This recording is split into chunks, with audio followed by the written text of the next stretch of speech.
On a quiet and dark night, outside a shelter called Dongyan Shelter, a cloaked figure stood silently in front of the gates.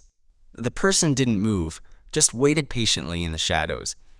Inside the shelter, the night guard grew uneasy hearing knocks at such a late hour. He walked over to the gate and told the visitor to go away.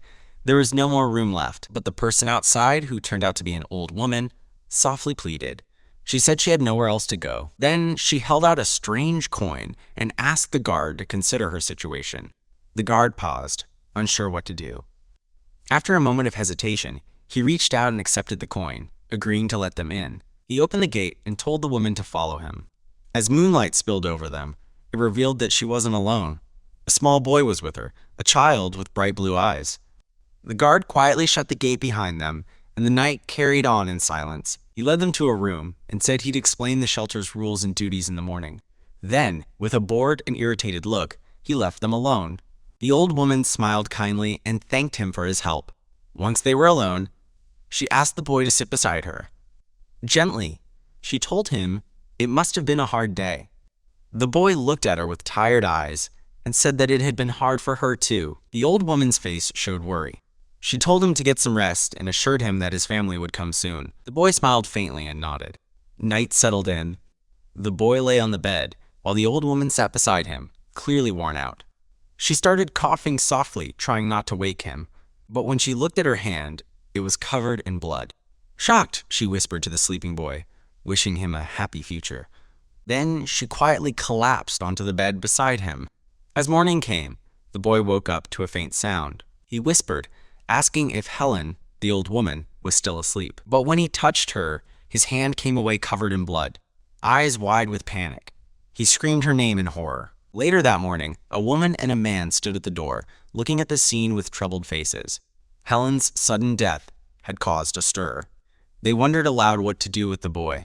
The woman decided to place him with a girl named Pauline, saying their similar hair color would make them look like a mother and child, a convincing story for sympathy. Pauline stood quietly, a hint of sadness in her eyes. The little boy sat silently on the bed. When Pauline came in, the woman told her her timing was just right, then asked her to take the boy along for work. As she left, the woman said coldly that this place wasn't a charity. At least now, the boy could help earn some money. On the surface, Dongyan Shelter looked like a royal-run charity that helped the homeless. But in truth, it was corrupt and cruel, using children to make money by charging, quote, responsibility fees. It was a horrible place. Pauline walked up to the boy gently and introduced herself with a soft smile. She said her name was Pauline, and that from now on, he'd be staying with her. The boy didn't look up, just sat quietly. Pauline's eyes filled with sorrow.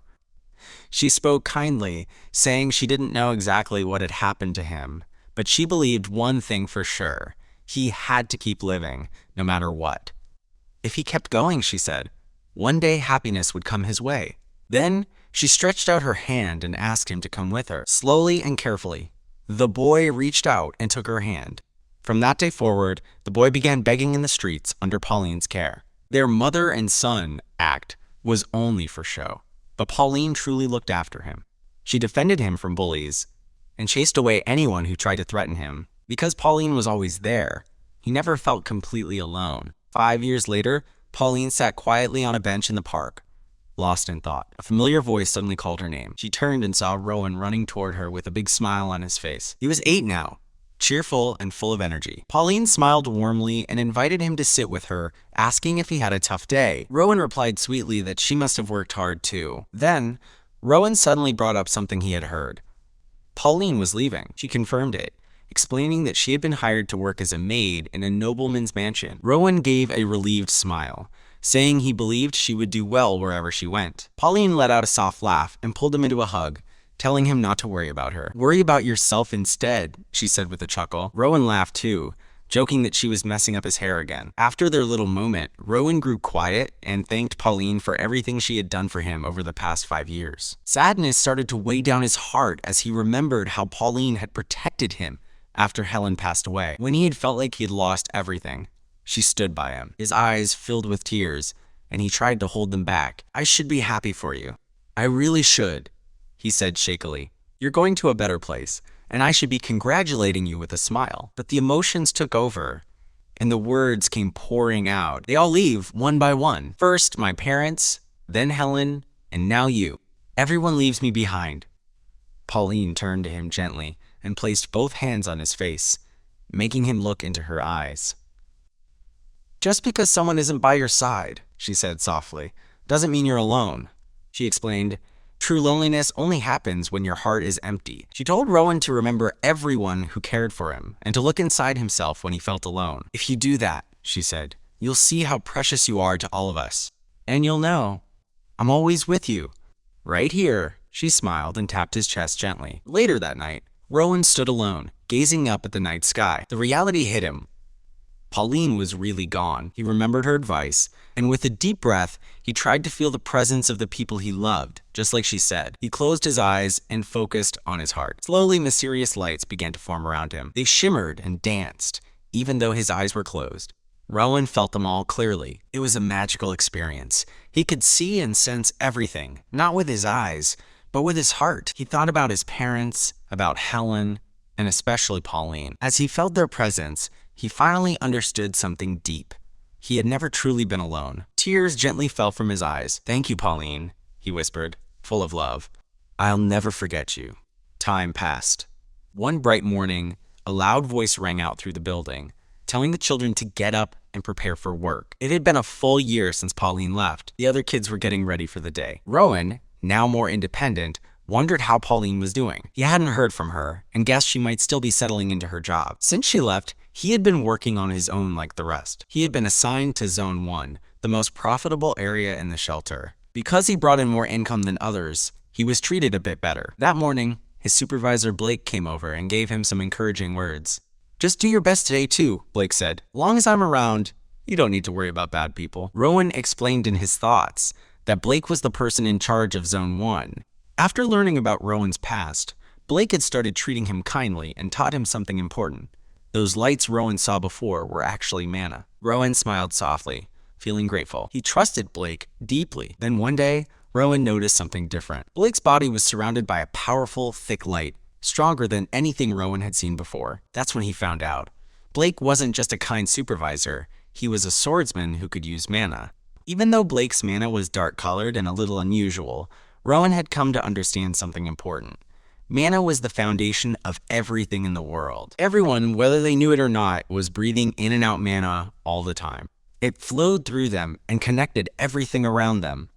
That's why Rowan, now sitting quietly in his usual corner wearing a black cloak, couldn't help but feel amazed. The world, when seen through the eyes of mana, looked endlessly beautiful. While reflecting on Blake's powers and the abilities of other mana users, Rowan remembered that this energy could be shaped and trained. That's what people called mana cultivation. As coins clinked into his donation box, Rowan gave a warm smile to a kind woman who had dropped a coin in. Thank you, he told her softly. Your heart is as kind and beautiful as you are. The woman looked surprised, touched by the sweet compliment. But Rowan wasn't just trying to charm people. He had started practicing something new. He wanted to train his eyes to see both the physical body and mana energy at the same time. At first, it was hard to focus on both. His vision swam, and the colors of mana would swirl on top of people's real appearances, making him dizzy. But Rowan pushed through it, slowly adapting. Then he heard a familiar voice. Rowan! It was Blake. He walked over, surprised to see Rowan's donation box already nearly full. You made all this already? Rowan gave him a warm smile and replied, thanks to kind-hearted people. Blake crouched beside him and said seriously, just remember, there are people out there who hate seeing others do well. Be careful. Rowan nodded.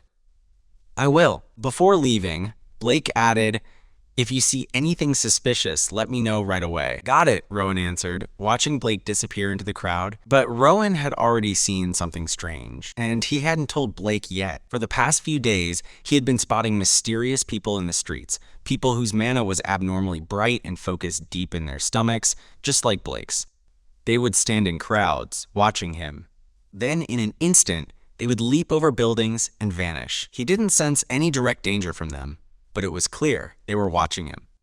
Rowan knew that if others discovered his ability to see mana, it could put him in danger, so he chose to stay quiet about it. When another man dropped a coin into his box, Rowan thanked him politely. He looked down and realized the box was completely full. I guess it's time to get a new one, he thought. As he turned to head back, a sudden chill ran through him. Something was moving fast nearby. He looked up and saw the familiar glow of those same mysterious figures darting through the sky. This time, they weren't just watching. They were following him. They were surrounding him. One behind, one beside him. Rowan's heart pounded. Why now? He wondered. Why are they chasing me today? He began walking faster, trying to stay calm. But it wasn't working. They were getting closer. He started jogging, then running full speed, doing everything he could to escape. Fear surged through him. He needed to find Blake. Just as panic took over, a voice rang out like thunder. Rowan! He turned in shock. Blake was running straight toward him, and fast. Blake leapt through the air, soaring high above the ground. Rowan yelled his name in relief. Blake landed beside him in one powerful motion, grabbing Rowan and pulling him close. Hold on tight, Blake shouted. The two of them jumped high into the air, putting distance between them and the masked pursuers. Blake glanced over his shoulder and saw the figures chasing after them. We're heading back, he said firmly.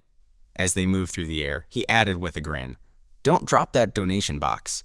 If you do, there's no food today. But when Blake looked over, Rowan wasn't laughing. He was completely silent. Blake's smile faded. Why so quiet all of a sudden? When they landed back at the shelter, Blake guided Rowan to the entrance. Go inside first, he told him. I need to handle a security matter. The other kids will be back soon too. Blake gave him a pat on the shoulder.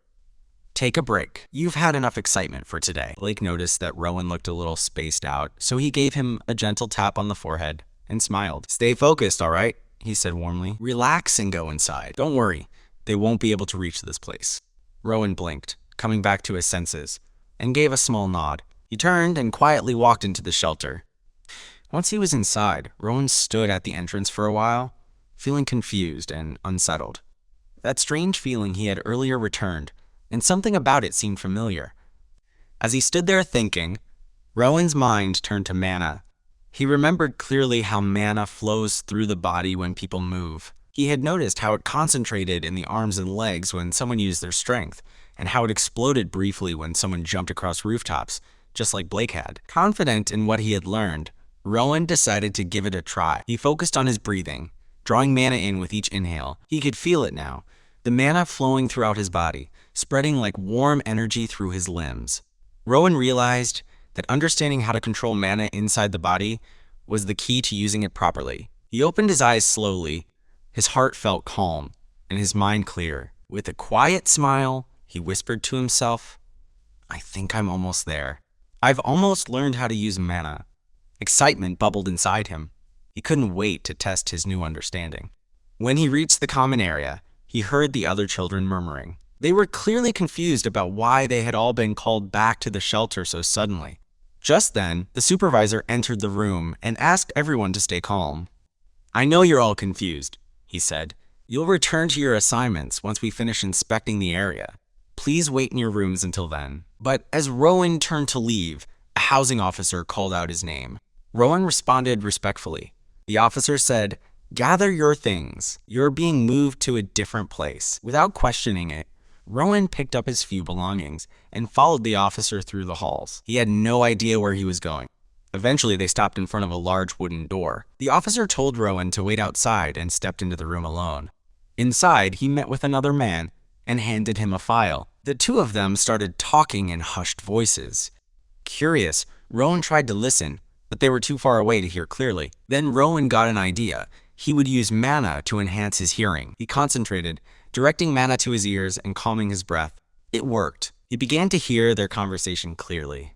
The man was saying that Rowan was being transferred from the children's dormitory to the main building. He explained that the director liked Rowan's appearance and wanted to keep him safe, especially after what had happened in Zone 1 earlier that day. They also talked about two people from a group called the Union who had been involved in the incident.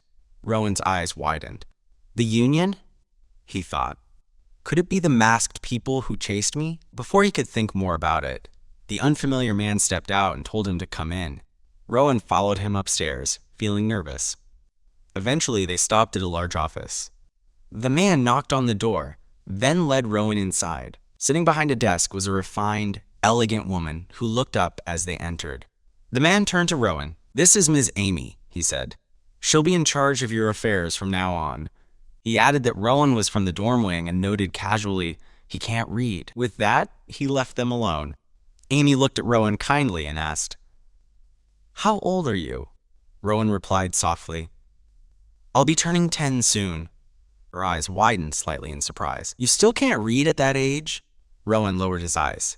"No one ever taught me."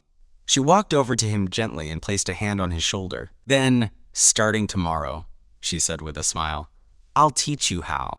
From now on, you can call me Teacher Amy. But when it's just the two of us, you're welcome to call me Big Sister." Amy gave Rowan a playful smile and commented that his face looked rather refined for a child who came from the dorm wing. Rowan blinked in confusion and simply replied, "Yes," not really understanding what she meant. Then he asked, puzzled, "Why do I need to learn how to read?" Amy looked surprised. Her voice rose a bit in astonishment. "You don't know about reading sessions?" she asked, genuinely shocked. She went on to explain, "Reading sessions are gatherings where someone reads books out loud to an audience. Sometimes new authors organize them to promote their books. And nobles, well, they love this kind of elegant pastime. They often hold regular reading circles as a hobby." Rowan asked if those sessions also happened at the shelter. Amy nodded and told him, "Yes, the shelter supports these kinds of activities too. And when a child is very lucky, they're even invited to do a special reading session." Curious, Rowan tilted his head. "What's a special reading?" Amy smiled lightly, explaining that a special reading was when a chosen child reads a book in front of someone who is thinking about adopting them. Then she added teasingly, "But that's a long way off for you. You don't even know how to read yet." Amy observed Rowan closely, expecting some nervous reaction. But to her surprise, he remained calm and showed no fear or hesitation. Her eyes softened. She reached out and gently patted his head in encouragement. "Come with me," she said, and Rowan eagerly followed. Amy brought him into a room and introduced him to the other children there. "This is Rowan," she said. "Treat him well and don't cause any trouble." She pointed to a bed in the far left corner. "That's your bed," she told him. Rowan nodded respectfully. "Understood. And keep it down in here," she added before leaving. Rowan walked to his locker and paused, amazed. It was the first time in his life he'd had something like this, his very own space. Just then, a boy with bright blue hair came up to him and asked with wide eyes, "Are you really from the dorm wing?" Rowan nodded a little awkwardly. "Yes." The boy smiled brightly and introduced himself. "I'm Theo. This is the first time a dorm wing kid has ever joined us." He quickly pointed out the others. "That's Noah, Hayden, and Lily." The kids noticed Rowan looked a little unsure and reassured him kindly. "Don't worry," Theo said. "We're not mean like the kids in the dorm wing." Theo then explained excitedly, "You don't need to beg anymore either. We help out in the library and reception hall with the guests instead." Rowan's eyes lit up in wonder. "There's a library?" Theo nodded. "Yep. Our room is run by the library staff." Rowan felt overwhelmed with joy. The other children smiled and welcomed him warmly. That night, Rowan lay on his new bed, staring at the ceiling, thinking about everything that had happened. He remembered Pauline's words from long ago, how she once told him that books held all kinds of knowledge, and how he was full of curiosity. She had said he'd grow up to love books. Rowan whispered to himself, "You were right, Pauline. I really do love books." He closed his eyes with a peaceful smile. At last, his wish was coming true, and he silently hoped that somehow Pauline would know. The next morning, Rowan sat reading the final line of a storybook, and they lived happily ever after. He smiled to himself. Teacher Amy called him over.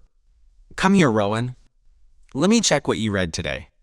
Rowan quickly got up and replied, "Yes, ma'am." He brought the books to her. Amy scanned the titles, simple children's stories, but then suddenly paused. Rowan noticed a strange shift in her expression.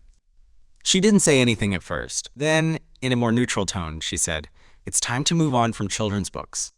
Head to the second section now." Rowan thanked her and turned to go, but he couldn't shake the feeling that her reaction had been unusual. "Maybe I imagined it," he thought.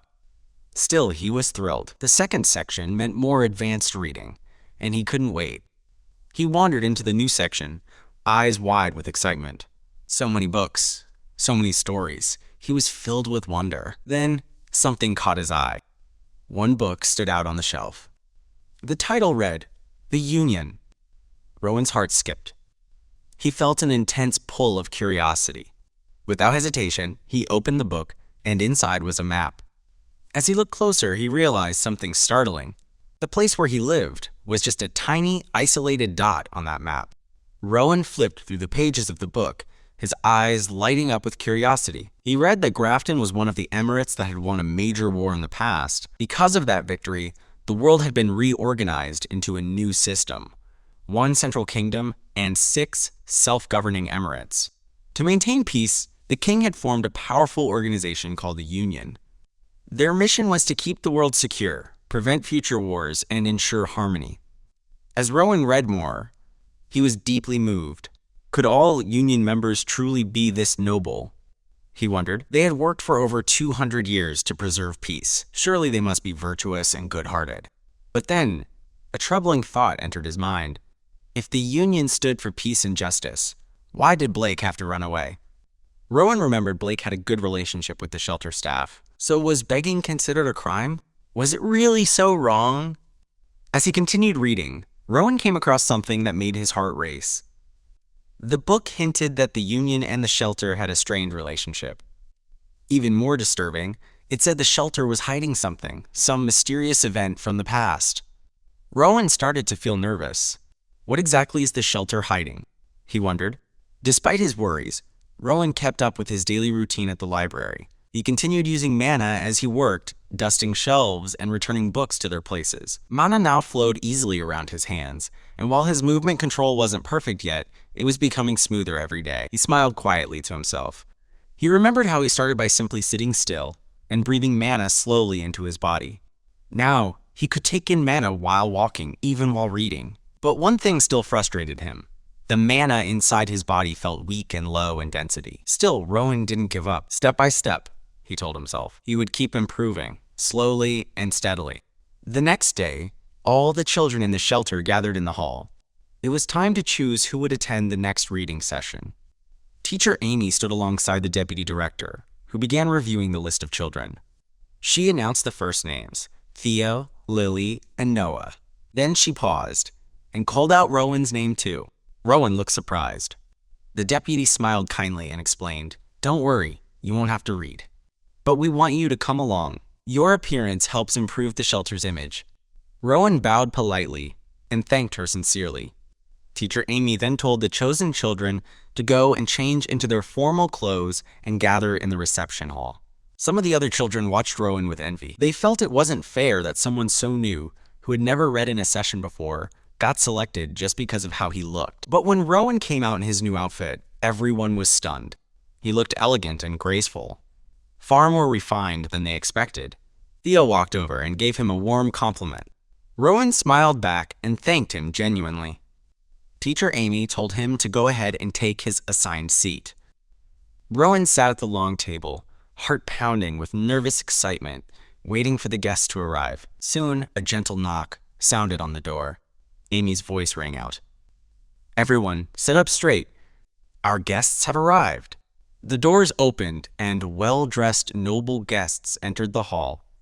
Rowan and the others sat up properly, watching them with wide eyes. One young lady among the guests froze as she looked at Rowan. Her eyes widened in surprise. "Isn't he the boy I saw on the street?" she wondered. She remembered the exact moment. She had given him a coin, and he had smiled and said, "Your heart is as kind and beautiful as you are." It was a moment she'd never forgotten. Now, seeing him here, dressed so well and sitting with poise, she was amazed. Rowan saw her and quickly approached with a smile. "Thank you again for your kindness that day," he said politely. The director noticed and asked the woman, "Lady Caroline, do you know Rowan?" Caroline nodded. "Yes, I saw him before, begging at an intersection." She smiled again. "He's become so much more handsome and elegant since then." The director explained that Rowan had now learned to read and write, thanks to the shelter's support. Caroline's eyes lit up. "Then, could he read today's story for us?" The director hesitated. He's only here to observe today. But Caroline insisted kindly. After a pause, the director nodded. Very well. He can read the final chapter. Rowan stepped up nervously. But the moment he opened the book, his voice transformed. He read the final chapter aloud, and his voice was poetic, gentle, and deeply expressive. Everyone in the room was captivated.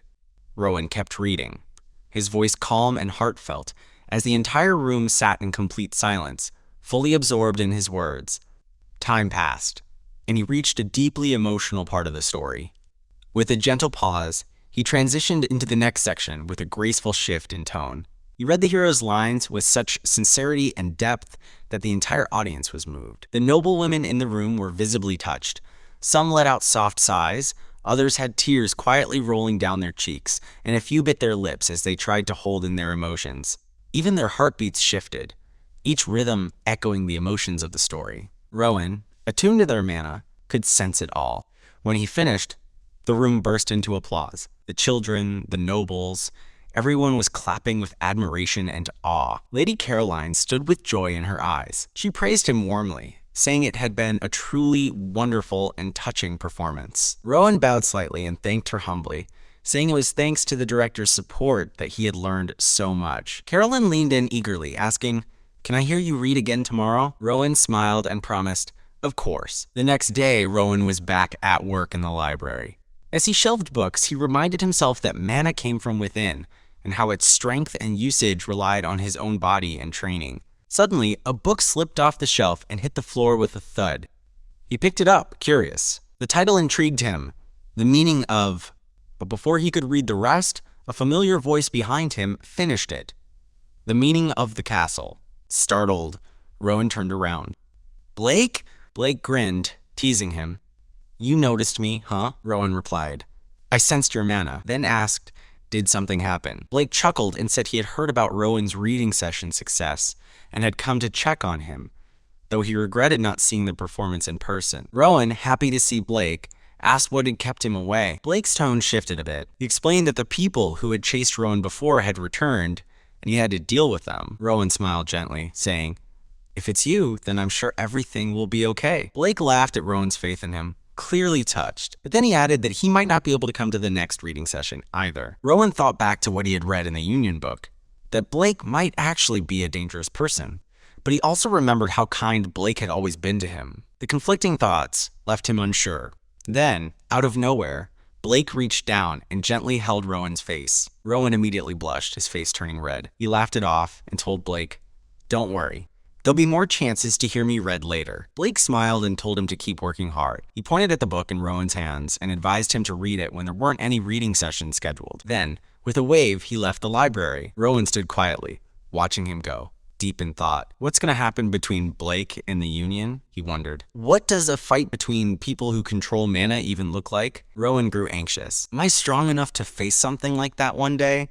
He sat down, determined to grow stronger. He focused, breathing slowly, channeling mana into his body. But just then, the book in his hands exploded. Its pages flew into the air and scattered everywhere. The book split in two. Startled, Rowan bent down quickly, heart sinking. "I broke it," he muttered, sad that he had ruined a valuable book. Not long after, the deputy director summoned Rowan. He entered her office, feeling a bit nervous. She seemed uneasy as she looked at him. Then she said, "The guests from yesterday have requested something unusual. They want you to be the only reader again today." Her voice was hesitant, as if the guests had been quite insistent. Rowan was surprised. "Me? Alone?" She nodded. "They specifically said only you." The deputy director, although clearly nervous and hesitant, finally asked Rowan if he could manage the task. Rowan, calm and gentle, nodded and said, "I'll try. So please don't worry." Later, in the main hall, the children gathered in anticipation for the next special reading session. The deputy director made an announcement saying that today's reader would be someone different for a rare and special occasion. Everyone turned to look, expecting Rowan's name again. But instead, she announced that Theo would be today's reader. Theo was stunned. "Me? Really?" The other staff members confirmed it and smiled warmly. The children congratulated him excitedly. Rowan walked over to Theo with his usual calm and kind demeanor, gently congratulating him. Theo smiled gratefully, though it was clear he felt a little awkward. almost like the choice had been expected to go to Rowan. He told Rowan honestly, "You're really amazing at reading. I'm sure you'll go to an even better place someday." Not long after, Theo left the hall with a staff member. The children watched from a distance, quietly wishing him well. Rowan and the others stood by the window, saying softly, "Theo is a good kid." A quiet, bittersweet mood hung in the air, but it faded quickly. At the next reading session, Rowan was back in his usual spot, delivering another emotional performance. His calm, heartfelt tone pulled everyone into the story once more. Everyone listened in silence, captivated by the way he read. Afterward, the deputy director came to him and said gently, "You'll read again in the afternoon too." Rowan blinked. 2 readings in one day? She nodded with a small smile and explained, "It's tough, I know, but everyone really wants to hear you." Rowan smiled politely and said he was glad his reading made people happy. Then, with a small chuckle, he asked, "Would it be all right if I took a little break outside before the next one? I feel kind of emotionally drained." The deputy director laughed softly and agreed. "Just don't go far. Stay inside the courtyard, okay?" Rowan promised. "I will." Out in the back courtyard, Rowan breathed in the fresh air. He stood still and closed his eyes, focusing deeply. He began working with mana, this time trying to do something different. He imagined the internal pathways in his body, the ones he had read about in books, the connections between joints and muscles, the flow of energy. Mana surged through him. He understood now. What truly mattered in controlling mana wasn't just technique. It was willpower. Mana suddenly burst out from his body with power, swirling around him. Rowan's eyes lit up. He had succeeded again. He stood confidently as the mana flowed strongly around him. But he quickly realized that his core issue hadn't changed. His mana density was still low. Instead of feeling frustrated, Rowan decided to take his time and not rush. He reminded himself that some mana users ended up with serious weaknesses because they moved too fast in training. He didn't want to be like them. Rowan thought back to the day when Blake had saved him. He remembered the people from the Union chasing him and how they eventually collapsed from energy loss. It made him think. Stored mana has limits, so what if he could use mana from outside, as though it were his own? He picked up a small leaf and concentrated. He used mana to lift it off the ground gently. It floated in front of him, perfectly under his control. Rowan grinned with satisfaction. "Just like I thought," he whispered. His experiment was a success. Later, news spread through the shelter. Lily had been chosen for the next special reading session. Everyone clapped and gathered around her, cheering. "Congratulations, Lily." Lily, looking shy and a little nervous, smiled and thanked them all. But she seemed to be thinking deeply about something. She soon approached Rowan. He looked at her and asked kindly, "Did you want to say something?" Lily hesitated, blushing. Then she whispered, "Actually, I admire you." Rowan blinked, a little surprised, but gave her a gentle smile. Just then, another child nearby scoffed, like they'd ever let him go.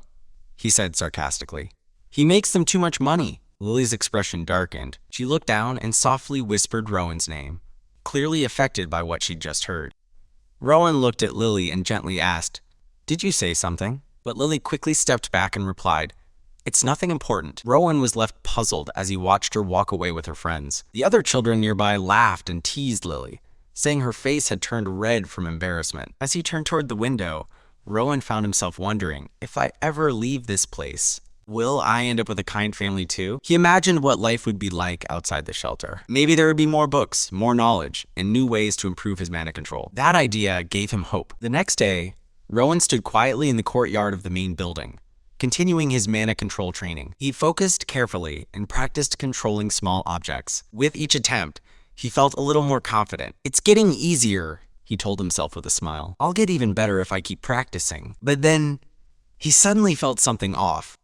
The flow of mana around him changed. Rowan looked up just in time to see someone falling from the top of the shelter wall. His eyes widened in shock. It was the supervisor, the same one who had once brought him to the main building. He lay injured, his mana fading rapidly. Rowan instinctively took a step forward, worried. But before he could get close, another staff member named Igor appeared, shouting the supervisor's name and rushing to his side. As Igor helped him up, Rowan heard the supervisor growl bitterly. It was those damn Union bastards again. That name made Rowan freeze. Igor turned and noticed Rowan watching. His face darkened. "You didn't see anything," he said coldly. "Go back inside. Now." Rowan quietly obeyed, but in his heart, he knew something was definitely wrong. Not long after, teacher Amy arrived and made a surprise announcement. The afternoon special reading was canceled. The children looked around in confusion, whispering to each other. Why all of a sudden? Amy, keeping her tone strict, told them to return to their rooms immediately. But then, one of the staff called Rowan aside. With a serious expression, she said in a low voice, "Go get ready. You've been assigned to special reading." Rowan's heart skipped a beat. He felt anxious, unsure of what was really happening. Amy's earlier strange expression came back to mind, and he couldn't shake the feeling that something was off. He began walking down the hallway, headed toward Amy. When he saw her ahead, he softly called out, "Teacher Amy, are we going to meet the sponsor now?" Amy flinched slightly and looked disoriented, as if she'd just come out of a daze. "Yes, follow me," she replied quietly. As they walked, Rowan asked curiously, "Is it Lady Caroline? Is she the one who requested me?" But Amy, without looking back, answered, "No, it's someone else." They exited the main building and made their way toward an annex, a strange, separate building that looked darker than the others. Rowan immediately felt an uneasy, unfamiliar dark mana around the structure. At the door, they were greeted by Igor, who smiled in a fake, too cheerful way. "Welcome. Come on, we're in a hurry." Rowan hesitated but followed as instructed. Just before the door shut behind them, he caught a glimpse of Amy's face one last time. She was standing still, looking troubled. The door closed, and Amy was left outside. Inside, the annex was dark and strange. There were no windows. Everything felt heavy and suffocating. Rowan instantly knew he had to be on high alert. He suddenly heard voices. The deputy director was speaking with someone, urgently saying they needed to finish something before departure. Rowan's sense of unease grew stronger.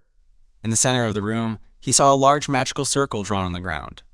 They asked him to sit in a chair at its edge and begin reading. His hands trembled slightly as he took the book.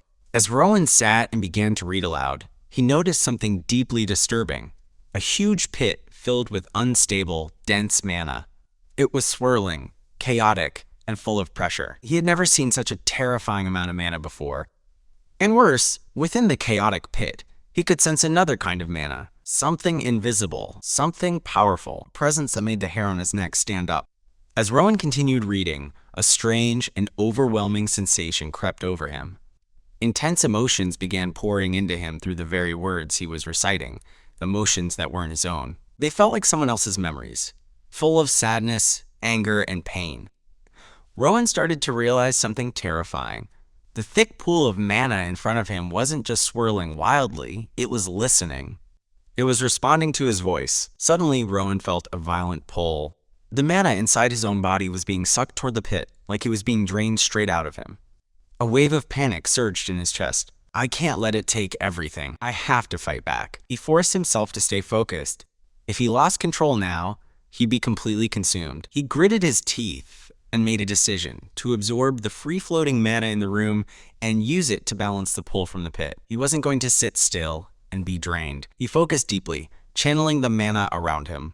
The swirling energy responded, and slowly, waves of mana began flowing from his body in smooth, powerful streams.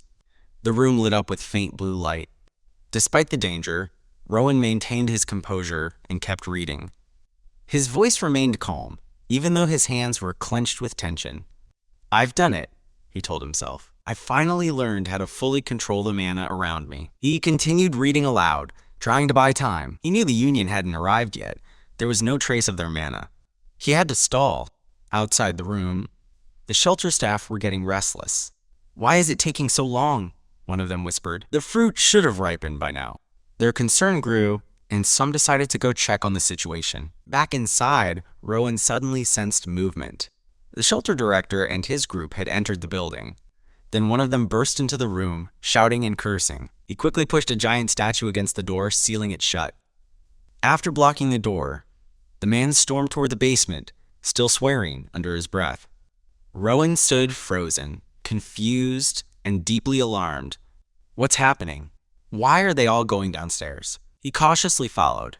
In the basement, chaos was erupting. Supervisor Igor slapped one of the staff members across the face, shouting in fury. "You messed it up again. Are you trying to run away?" The others stammered in fear, trying to explain themselves, but their excuses sounded weak. Rowan slowly stepped closer, and his eyes widened in horror. In the center of the room was a massive grotesque statue shaped like a twisted tree. But this wasn't made of stone or wood.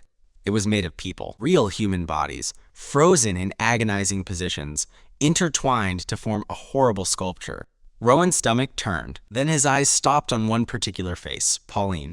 His heart stopped. No, it can't be. He stood there, speechless and shaking. Meanwhile, Igor's yelling continued. He turned toward the others, accusing one of the staff of being a traitor. But then Blake's voice cut through the chaos, furious and full of rage. "You monsters! How could you? You killed the other directors?" Igor snapped back, saying it wasn't his fault. He said the other staff had tampered with the process and ruined everything. He pulled something out of his coat, a strange fruit, and showed it to Blake. The fruit looked rotten and shriveled. They disappeared, and when I tracked them, this is all I found. Then Igor pointed straight at Rowan.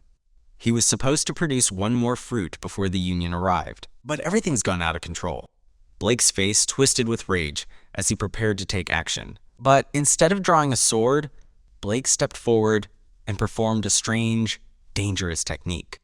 Rowan finally remembered something Blake had once said. "I don't carry a sword because I need it for something else." Now it all made sense. Blake held a bizarre weapon. Not a sword, but something ancient and bloodstained. Its eerie glow made Rowan's chest tighten. Igor stepped toward Rowan, trying to grab him and force him back. But suddenly, a loud scream shattered the room. Blake spun around, stunned. Blood ran down his face. His expression was wild with shock. And then, Rowan exploded with power. From the center of the basement, a massive vortex of blue mana spiraled out around him. It roared through the room like a storm, lifting dust and shaking the very walls. Blake took a step back, staring in disbelief. What is this? What's happening to him? Rowan stood surrounded by powerful waves of mana, and Blake looked at him in complete disbelief. He hadn't expected Rowan to grow so strong so quickly. But Rowan didn't pay attention to Blake. His eyes were fixed on the horrifying statue made of human bodies. He slowly walked toward the tree-like figure and stopped in front of one face, Pauline's. Tears welled up in his eyes as he softly reached out and touched her. He placed his hand over her chest, trying to sense the mana within. Suddenly, an intense force exploded from his body, piercing straight through the statue. The whole place shook from the sheer power of the mana. In that moment, Rowan's mind was flooded with painful memories he had never recalled before. He saw fire, corpses, destruction, and himself, standing alone in the middle of it all. It stunned him. He questioned whether what he saw was the past, or a glimpse of his future. Then he saw another version of himself, taller, older. Confused and shocked, he wondered if that person really was his future self. Rowan tried to push the image away, saying he wasn't ready yet, that he needed more time. That's when something warm and familiar entered him. A gentle flow of mana surrounded him, and he realized it was Pauline. Her presence, her love, it was still with him. Her words echoed in his heart. True loneliness is when the heart is empty. She had always said, when he felt alone, to close his eyes and feel with his heart. As those memories washed over him, Rowan felt her presence clearly. He knew now. Pauline's love, her belief in him, was still inside him, unshaken and eternal. But the moment was suddenly shattered. Blake's cold voice broke in as he stood nearby, pointing his sword at Rowan. "Done with your touching little reunion?" he asked sarcastically. He wore a calm but mocking expression. Blake told Rowan that he'd waited long enough. Even though things had gone wrong because of some fools, he still wanted to give Rowan one last choice. "Will you come with me?" he asked. "If not, I'll kill you right here." Quietly. Rowan asked where Blake planned to take him.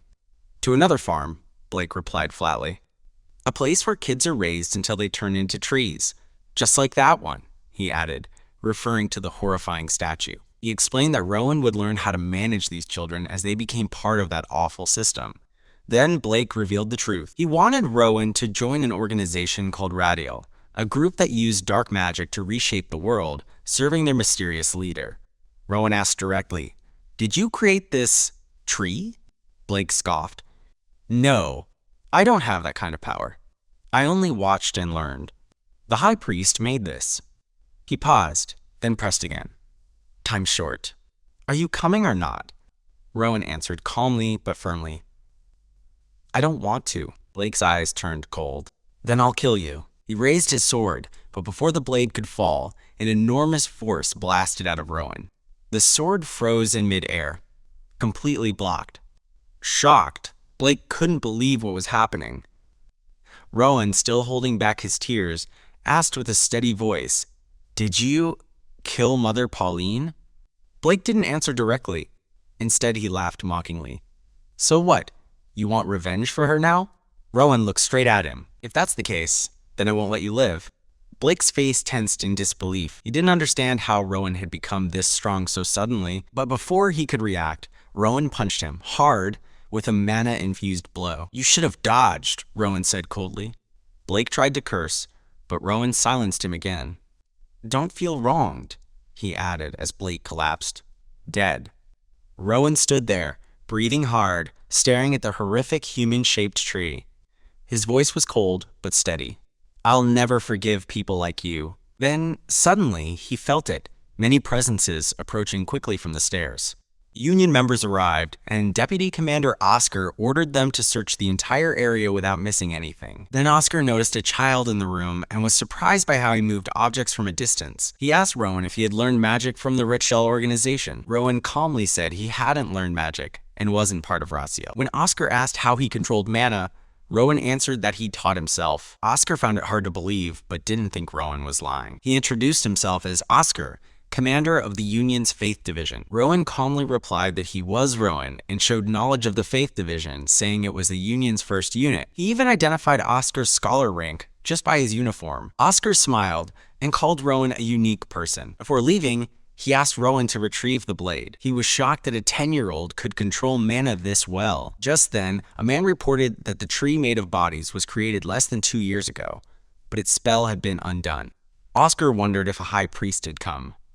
Rowan looked at the tree sadly. The man added that the fruit's condition was odd and needed more study. Rowan looked at Theo's face and softly said he was sorry he didn't play with him more. He also expressed sorrow for Lily. As Oscar walked over, Rowan coldly asked how many human trees he had seen, and whether he would see more in the future. Oscar was surprised by how calm Rowan was, and thought the boy would be full of grief. He explained that the Union's job was to get rid of Radarisiel's farms. Oscar noticed that Rowan's voice had no emotion, showing he was mature for his age. Rowan then clearly asked if he could go with Oscar. Oscar saw that Rowan was affected, but didn't show it openly. He told Rowan that the investigation came first and asked him to follow. Rowan walked quietly behind Oscar as they left. While walking, Rowan saw a priest's dead body and walked over. He found something in the priest's clothes that looked like a coin. It was the same coin that once belonged to Helen. Outside, a Union member reported to Oscar that they had no casualties. He said that 13 Raziel members were killed, along with 3 from the shelter, and that 2 had escaped. He also confirmed that the high priests and directors only appeared at the start of the ritual. The reason the ritual failed was still unclear, and they had asked for more support. Oscar thanked his men and said they did well. Then Oscar asked Rowan where he felt most comfortable. Rowan answered, the library. So Oscar suggested picking another place where they could continue their talk. He told Rowan to lead the way and walk ahead. Inside the library, Oscar saw that there were no books about mana training or magic. He asked how Rowan had learned to use mana by himself. Rowan simply answered that he figured it out on his own. Oscar was even more surprised. Rowan said proudly, because I'm very smart. Oscar started the conversation by saying he could tell Rowan was honest and smart. Then he asked Rowan to tell him everything from the beginning. Rowan began to recall his life, starting from when he first came to the shelter. Rowan told Oscar that he believed it was Mother Pauline who had given him this strange power. Oscar understood, though he said there were still many things Rowan didn't understand yet. In his mind, Oscar thought about how amazing Rowan's abilities were, being able to kill fighters like Blake without training, and possibly even stopping the ritual himself. Rowan could use telekinesis without chants or circles, and didn't even seem to get tired. Oscar was truly impressed. Rowan then asked Oscar directly about the tree he had seen. Oscar explained that it was a dark magic tool powered by human life, created by the group called Raziel. He said the fruit was concentrated mana, pure life force, and highly valuable. Oscar showed him an unfinished fruit and said it could greatly increase mana in the body, which is why it sold for so much on the black market. When Rowan asked what the reading sessions were for, Oscar said they were part of a magic ritual that helped stabilize the tree and make the fruit better. Rowan remembered how the tree reacted while he read to it, like it was really listening. He commented sadly that it made sense, since those fruits used to be humans with hearts. Oscar agreed, and said the union felt the same. Rowan asked if he could keep asking questions, and Oscar said yes. Rowan asked about telekinesis, and Oscar explained it was a type of magic that used mana to move objects from far away, like how he controlled his sword. Rowan said he still didn't understand magic well, even though Oscar knew Rowan's telekinesis was already advanced. Oscar asked Rowan how old he was again. Rowan answered that he was still 9, but would turn 10 soon.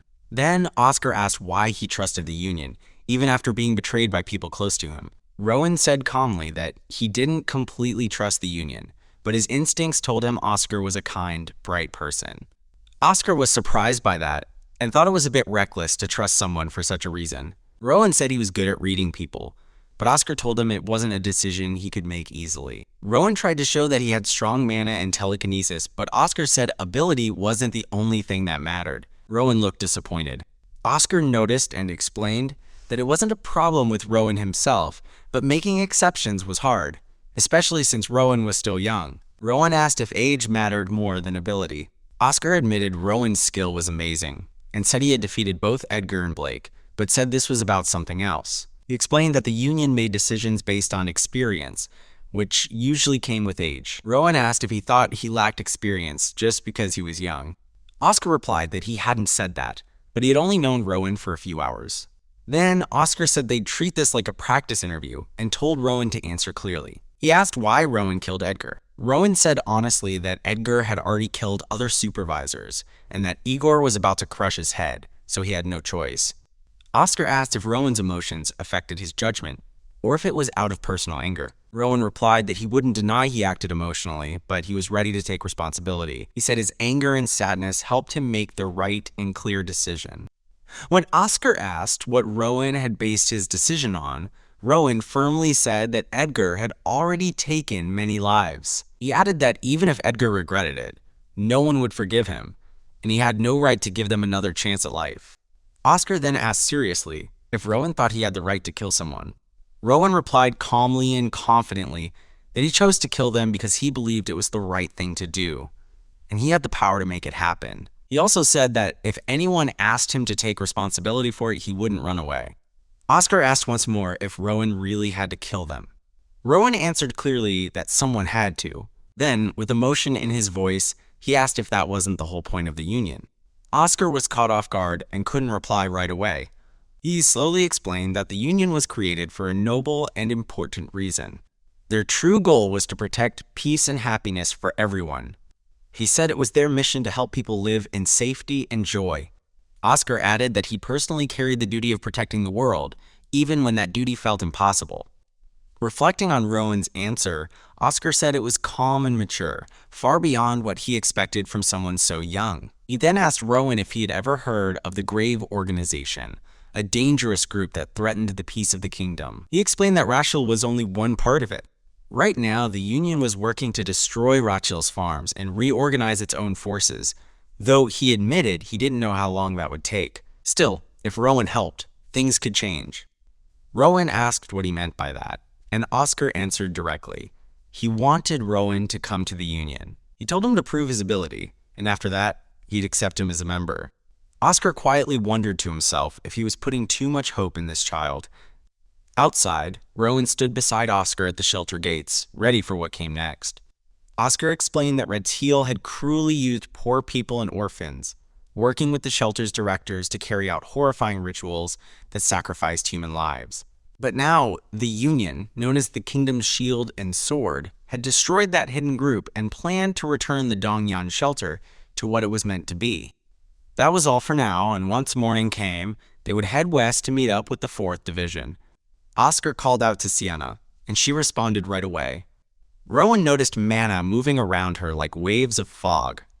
Oscar introduced Rowan to Sienna and said he was an important witness. He told her to escort him safely to Union headquarters. Sienna introduced herself and said it would take about 15 days to get there, so he should bring anything he needed. Rowan excitedly asked if she was one of the Jinn, and she said she was part of the Dark Jinn. Rowan said he expected the Dark Jinn to look gloomier, but she looked very bright. He quickly apologized in case he sounded rude, and explained that she just gave off a mysterious feeling. Sienna quietly said that maybe it was because of his bloodline, which surprised Rowan. They both got on a horse, ready to begin their journey. Oscar wished them safe travels, and Rowan returned the gesture. Together, the two rode off on horseback. Later that evening, they sat near a campfire to rest. Sienna handed Rowan a small sheath for his knife, saying she thought he might need it on the road. Rowan thanked her and asked what she was doing earlier in the day. Then, he asked politely if he could call her big sister. Sienna paused, saying that might be a bit too much. Rowan hesitated awkwardly, and she looked at him curiously. Rowan then suggested calling her Senor instead, since he'd be joining the Union soon. Sienna seemed a little flustered and blushed, but then softly agreed, telling Rowan he could call her whatever he liked. The two sat together quietly near the fire. Sienna commented that Rowan's ability was very unique. Rowan, still unsure, asked if it was called mental magic, like Oscar had mentioned. Sienna replied that it might be better if people believed that. Rowan looked surprised and asked what his power really was. Sienna said honestly that she hadn't seen anything like it either. She explained that his ability seemed to directly touch and move mana without needing spells or rituals, something only the ancient Jinn once had. Those ancient Jinn, she said, were the original Jinn before they divided into different types like the Dark Jinn. Then, as she looked at Rowan, she added that based on the color of his eyes, his parents must have been truly special people. Rowan quietly thought about his parents, wondering who they were and what kind of lives they had lived. The next morning, Rowan and Sienna continued riding together. As Rowan looked distracted, Sienna called him to come closer. She pointed out into the distance and told him that was where the Union headquarters was. Rowan looked out and saw the full view of Union City. Grand, orderly, and beautiful. Sienna explained that the city had both residential and commercial areas and brought together people from many different places and races. She told them that the Union was the strongest fortress on the continent, not just because of its defenses, but because it gathered the strongest people. That's why it was called both the Sword and the Tome of the Continent. It existed to protect the kingdom and its people from threats like grave and other dark forces. Rowan listened carefully and seemed to understand everything. Soon after, Sienna said they had arrived. She told Rowan that this place would now be his home. Together, they walked into the Union headquarters. A Union officer greeted Sienna and thanked her for her hard work. She introduced Rowan to the man in charge of the administration office, Lazarus. Lazarus greeted Rowan and asked if he was indeed the boy named Rowan. He then gently asked him to follow him so they could talk privately. Inside, they sat in a very elegant, well-lit office. Rowan thought the room was unusually bright and remembered Sienna's words about the Union. She had said it was a powerful military group that protected the kingdom, watched over the 6 emirates, and defended against grave. Rowan looked at Lazarus, noticing how radiant and commanding his presence was. He quietly wondered just how powerful Lazarus truly was. Lazarus asked Rowan to stretch out his hand a little. He held it gently and began using mana. Rowan was startled. He could feel a type of mana he had never sensed before. The way Lazarus used mana was extremely precise and unlike anything he had seen. Rowan realized this level of control was on another level, and that he only understood a tiny part of mana's true depth. He wondered in amazement if there were many others out there who could use mana as well as Lazarus. Lazarus then asked about the brooch that had been found with Rowan. He said the report mentioned it belonged to the shelter's deputy director. Rowan explained that the brooch hadn't been stolen. It had originally belonged to his grandmother. As he extended his hand to show the brooch to Lazarus, Rowan suddenly felt something strange. His expression shifted in shock as he sensed something unnatural happening. He realized he couldn't pull his hand away.